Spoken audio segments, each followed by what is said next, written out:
Buen día a todos, chicos. En esta presentación vamos a revisar los datos más importantes de la fase de definición de su clase de proyecto Lean Six Sigma. Entonces, vamos a ir revisando paso por paso qué es lo que se les pide en la rúbrica y hablar sobre la importancia que tiene esto que se les está pidiendo en el contexto de su proyecto de Six Sigma. Entonces, comenzamos con la definición del problema. Y aquí lo que nos dice es que cuando nosotros definimos el problema en la organización, nos ayuda a detectar áreas de oportunidad y también nos ayuda a seleccionar aquellas áreas de oportunidad que se consideren van a traer mayor beneficio a la compañía cuando nos deshagamos del problema. Esto, chicos, es muy importante porque cuando nosotros llegamos a una organización es muy común que encontremos más de una situación problemática. Entonces, aquí es importante priorizarlas porque si nosotros hacemos un proyecto de Six Sigma y, y lo aplicamos sobre una línea de producción que no es donde el problema lo consideran lo más importante, entonces la cantidad de trabajo que nos va a costar a nosotros es prácticamente la misma. Pero el resultado o el impacto que va a tener tu proyecto, si lo haces en una línea que no importa mucho, en comparación cuando lo haces en una línea que les deja mucho dinero, por decir algo, entonces ahí en esa última situación sí se va a notar mucho, porque el ahorro va a ser sustancial. Entonces también es importante entender que un mismo problema puede resultar más o menos importante para algunas empresas que para otras. Depende mucho del giro de la empresa, del contexto de cada una, para que les pueda decir si un problema en particular es importante para ellos o no. Entonces, también es importante entender que cuando hacemos la declaración del problema, hay una estructura que es más o menos estándar. Por ejemplo, todos los problemas deben de tener al menos un adjetivo calificativo. Por ejemplo, exceso de, falta de, mucho, poco. Normalmente es una descripción de si se necesita más o menos o qué es lo que está mal. Ahora, el métrico primario también debe ser incluido dentro de la declaración del problema. Sí, acuérdense que el métrico primario es la medición que ayuda a determinar si el proyecto está funcionando o no. Entonces, si tú, por ejemplo, el enfoque de tu proyecto o el problema que tú tienes es que tienes tiempos de ciclo muy alto, pues entonces tu métrico primario va a estar midiendo tiempos de ciclo. Si lo que tú tienes es número de defectos muy alto, entonces tu métrico primario va a medir número de defectos.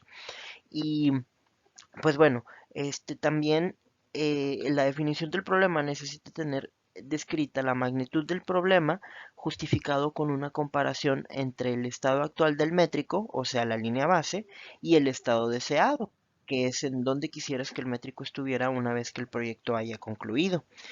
Y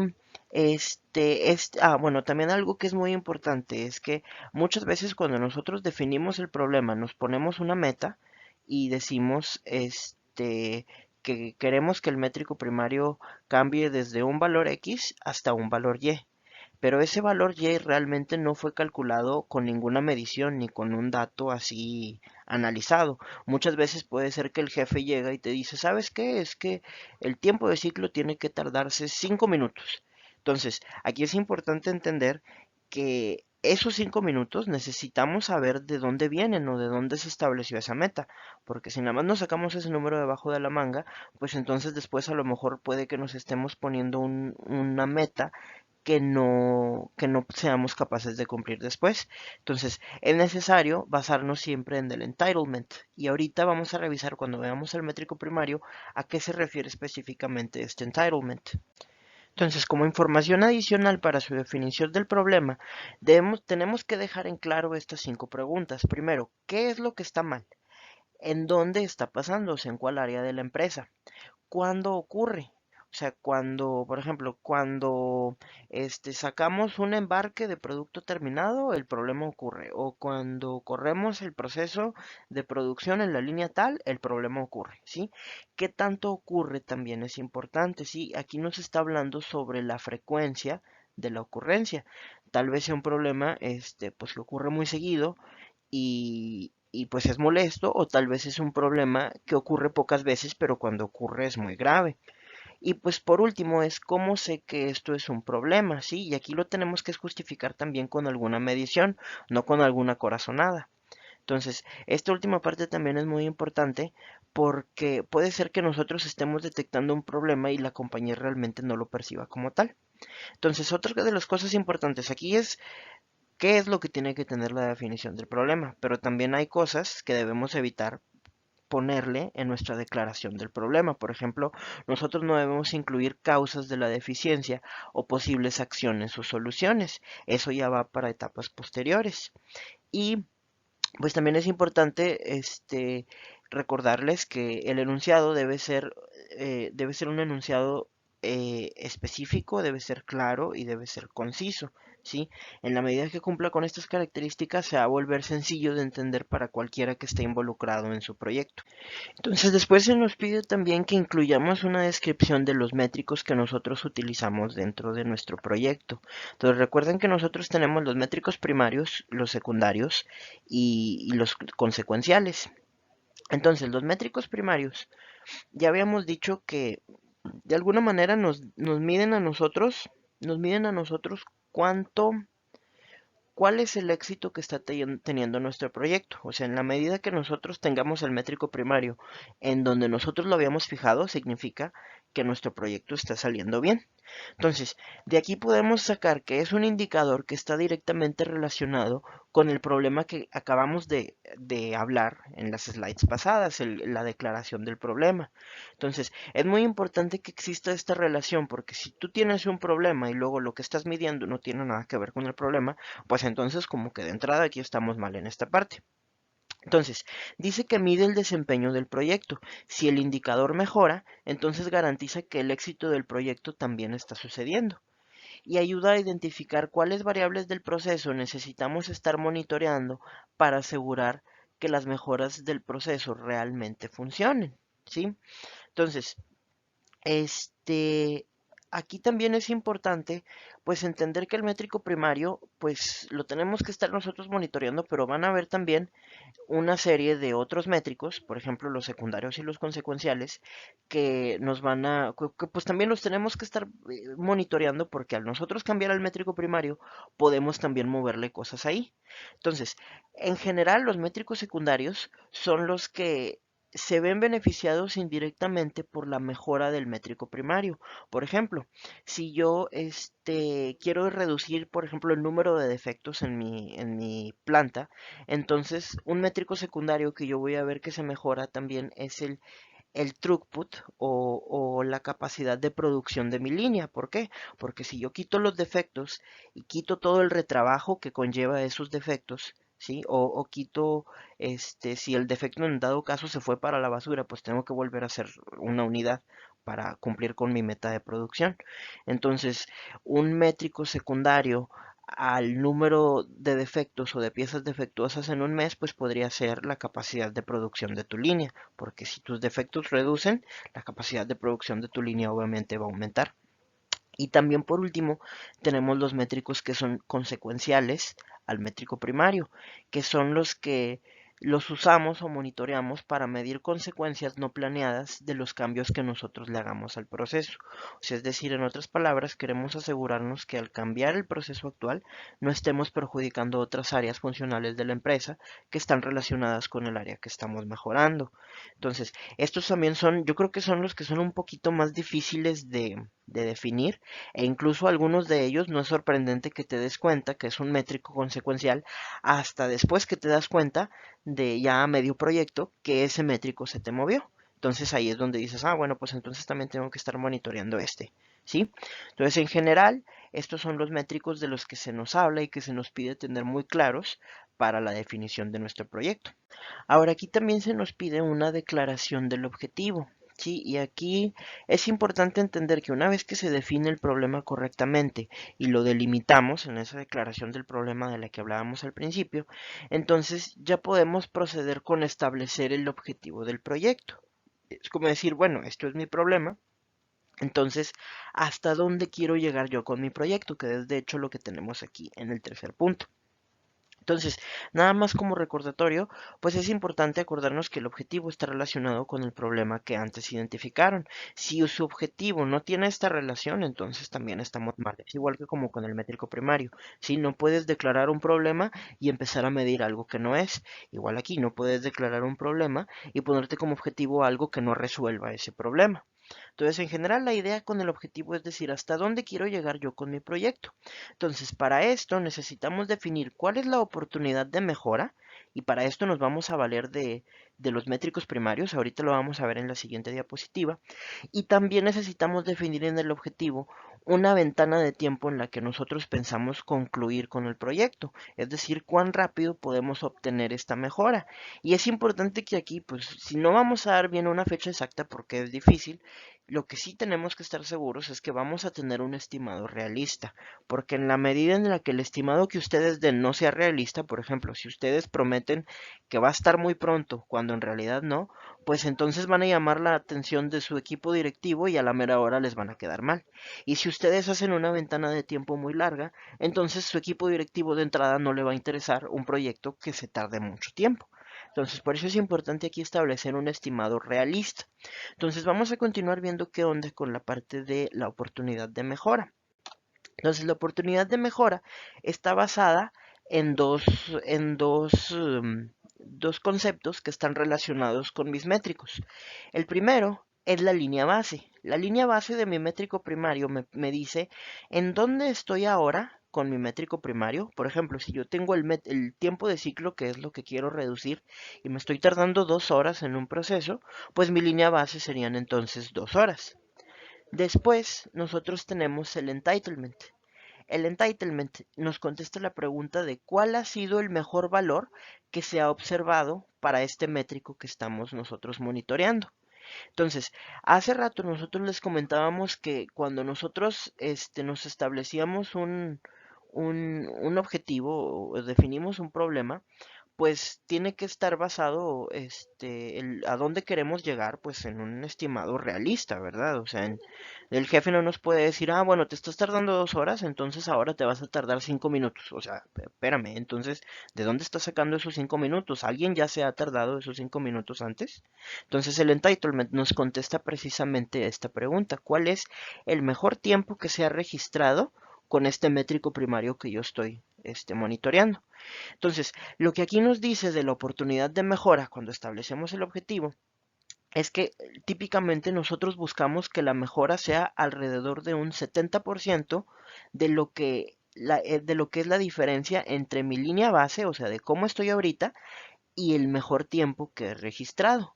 Por ejemplo, si mi línea base son que yo me tardo 120 minutos en un proceso, o sea, 2 horas, y mi entitlement dice que lo menos que yo me he tardado han sido 20 minutos, entonces la diferencia entre mi línea base y mi entitlement son 120 menos 20. Entonces significa que tengo un gap de mejora de 100 minutos, que es la diferencia entre cómo estoy ahorita y cuánto es lo menos que me he llegado a tardar. Entonces, lo que yo esperaría es que la mejora de entrada sea alrededor de un 70% entre esta diferencia de 100 minutos. Entonces, en este ejemplo, donde nosotros tenemos 2 horas de línea base y un entitlement de 20 minutos, pues entonces yo esperaría mínimo tumbarle a mi proceso unos 70 minutos de tiempo. El siguiente aspecto que nos mencionan es sobre el macromapa o el mapa general del proceso. También le dicen el mapa de alto nivel, ¿sí? Entonces el macromapa es un mapa sin muchos detalles de los pasos principales que son necesarios para llevar a cabo el proceso, ¿sí? Entonces, típicamente en estos mapas, nosotros no vemos muchos pasos, solemos ver de 2 a 6 pasos a lo mucho. Entonces, pues aquí es importante, no tiene tantos detalles el macromapa. Y lo importante del macromapa, o aquí hay muchos que se preguntan, bueno, ¿por qué hacemos esto si ni siquiera es un mapa con tantos detalles? Entonces, realmente esto lo hacemos porque nos ayuda a definir el alcance del proyecto, ya que eliges en cuáles o cuál paso del proceso te quieres concentrar para tu proyecto. Te ayuda así como a irlo delimitando para que empieces a concentrarte en una serie de pasos del proceso. Y aquí también es importante recordarnos que el CIPOC también puede ser utilizado como un mapa de proceso de alto nivel. Entonces, aquí en este slide tenemos un ejemplo para que pues se den una idea de cómo es un macromapa, que es como el que tenemos aquí en la parte superior, que estoy encirculando ahorita, ¿sí? Y también tenemos un mapa detallado del proceso, que es como el que tenemos aquí en la parte que ahorita estoy marcando abajo. Entonces, lo importante, chicos, es nosotros podemos dar demasiados detalles del proceso, ¿sí? Pero como ahorita estamos en la etapa de definición, todavía no nos toca hacer un mapa como el que estamos viendo aquí abajito.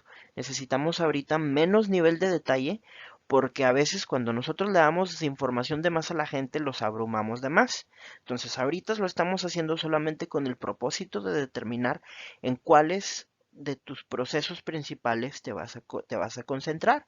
A lo mejor tu proyecto de Six Sigma en este proceso de contratación nada más incluye los pasos 2, 3 y 4, en donde va a estar ubicada tu mejora. Entonces, esta es la importancia que tiene el macromapa en este contexto. La penúltima cosa que nos piden aquí en esta fase de definición es analizar las gráficas de series de tiempo. Y de hecho aquí nosotros tenemos un ejemplo de una gráfica en el lado derecho de la diapositiva. Entonces estos son gráficos que muestran el comportamiento de una variable, cualquiera que sea, a través del tiempo. Entonces, nosotros la utilizamos con nuestros métricos para poderlos estar monitoreando y ver cómo se han comportado a través del tiempo y ver si realmente hay una tendencia de mejora o no cuando nosotros monitoreamos el métrico primario. Entonces dice que los gráficos de serie de tiempo en el contexto de Six Sigma sirven principalmente para monitorear el métrico primario y los demás métricos también a través del tiempo y que para que este diagrama nos funcione bien, pues necesitamos aquí en nuestra gráfica marcar lo que sería nuestro entitlement, que sería el mejor tiempo que hemos registrado, y nuestra línea base, que es el valor del métrico en donde nosotros empezamos. Entonces, en la medida en la que nosotros veamos en nuestra gráfica de serie de tiempo que hay una tendencia de acercamiento hacia nuestro entitlement, entonces significa, ¿sí?, que estamos muy bien con nuestra gráfica de serie de tiempo. Entonces aquí si se fijan le hice una rayadura en donde pues yo tengo aquí marcado mi línea base, esta es la línea base, ¿sí? Y esto es mi entitlement, ¿sí? Entonces, esto es en el caso de que sea un métrico primario que yo quiero reducir, o sea que lo bueno es que el métrico valga menos. También podemos nosotros tener el caso en donde el entitlement esté arriba, o sea que aquí esté el entitlement y que abajo esté la línea base, ¿sí? Por ejemplo, esto se presentaría en casos en donde sería bueno que el métrico primario tenga un mayor valor. Entonces necesitamos fijarnos bien, ¿sí? Cómo es nuestro métrico, o sea, para dónde es bueno movernos, o sea, si es bueno que el métrico crezca, entonces el orden de la línea base y del entitlement van a estar acomodados de cierta manera. Y si es bueno que nuestro métrico disminuya, entonces el orden en el que van a estar acomodados el entitlement y la línea base va a ser al revés. Y finalmente, chicos, pero yo creo que es una de las partes más importantes, es la parte de la hoja financiera, que es donde ustedes hacen una cuantificación de los ahorros que ustedes van a tener con la aplicación de su proyecto. ¿A qué me refiero con esto? Ustedes normalmente, pues el proyecto lo que busca es o añadir más valor o reducir costos, y en la mejor de las posibilidades, hacer ambas.